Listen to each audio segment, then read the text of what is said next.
molweni, ndiyanibulisa nguThokozani lo uthethayo Iseka Ngqayimbana. Namhlanje sithi umlomo awunamqolo. Hey, umlomo awunamqolo, amandla amazwi.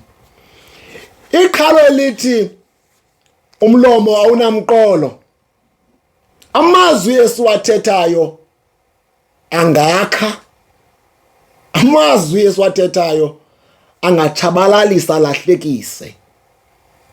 Yho, umlomo awunamqolo, intsingiselo eliqhalo. Ilizwi lakho linokukhuthaza umntu okanye limtshabalalise, limtyhafise. Ilizwi lakho, wakhethe amazwi owathethayo kwabanye abantu ngoba umlomo awunamqolo.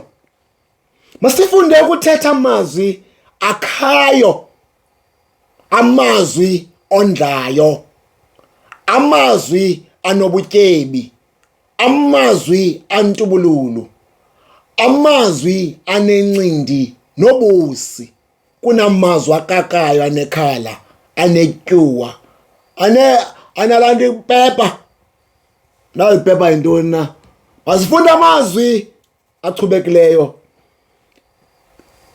kubantwana esibakhulisayo, kubafazi bethu, kwiifemeli zethu. Amazwi noko amnandi, ungabi namazwi arhabaxa. Namazwi ethemba, namazwi anoxolo, amazwi analaa nto mani, bathi abantwana ezikolweni, amazwi ana-that thing. Yabona?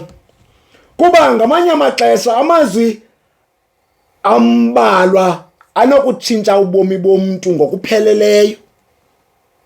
Uthi emntwaneni xa kuzokuba inja, ithi seyinja xa selinamazinyo ikuleqa apha eyadini, ujike uthi kwabathakathi, kanti umthakathi wokuqala ngamazwi owakhupha emlonyeni wakho. Amazwi ayadala,